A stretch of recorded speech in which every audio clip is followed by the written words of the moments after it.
So I've been experiencing something that ties in with what has always interested me and oftentimes turned me away from faith.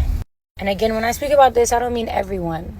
In fact, I have encountered a lot more people who aren't this way than people who are. Usually it's complete strangers who are this way. When people are having interactions with faith, interactions with Christ, interactions with, God, a lot of people's first reaction is to be like this. Then comes the condemning and the judging and the fact checking. And I understand the natural sensitivity to something you fiercely care about, something you fiercely believe in, and the instinction to then protect it. But I often wonder if you guys ever stop and take a pause and realize if this is how Jesus would react.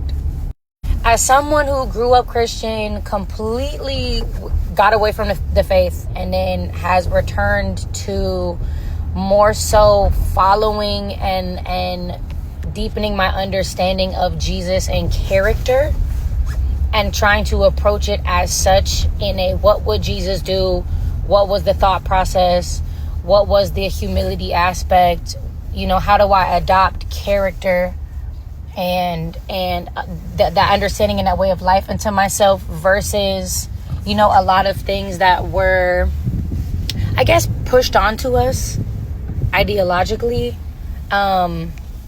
through a lot of different shitty times in history. The main questions I ask myself that have brought me into my faith again have been, what would Jesus do, right?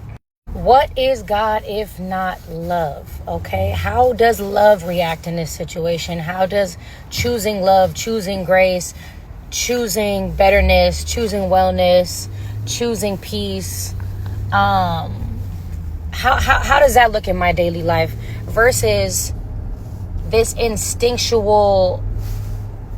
There's a video of me singing gospel going around, and again, I grew up Christian straight away, and then have come back around to finding my steps back towards having faith, which was the most important thing to me, was living with faith again. I was faithless for ages, and living with faith again was what was important to me. That was it.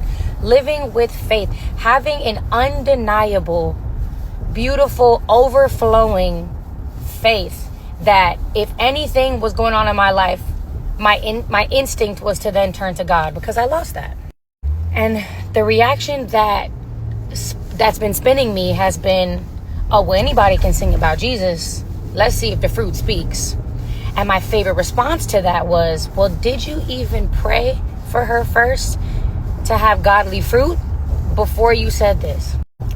And I feel like that is an overarching thing that needs to be just in the mind at all times, is my first action needs to be an action of God, an action of what Jesus would probably do, which would be to encourage and to pray and to wish wellness and to be kind first. And then, maybe have my judgments in private. Because then it's also like, isn't the goal here for everyone to find the love of God? Isn't the goal here that, I assume the goal is, that's what, you guys say sometimes. The goal is for everyone to realize they're a child of God and to find faith. And notoriously in the Bible, Jesus didn't do any of that by force. All Jesus was love and standing in that, and people became inspired, and also working miracles. And since none of us are God and can work freaky deaky miracles, the least you could do is be kind and encouraging. The least you could do is be an example. The least you could do is walk in such a bright and shiny and beautiful way and let your fruit speak, that maybe it's inspirational. And maybe people will look at you and say, man, clearly something about them means that what they're doing is working. Clearly what they believe in works so well that their peace is infectious, and their kindness is infectious, and their joy is infectious, and their unwavering faith and belief that anything is possible with God, clearly it's working. Clearly maybe that should be what inspires me. And again, I've met a lot of people whose faith really does inspire me. And those conversations have been what have encouraged me the most.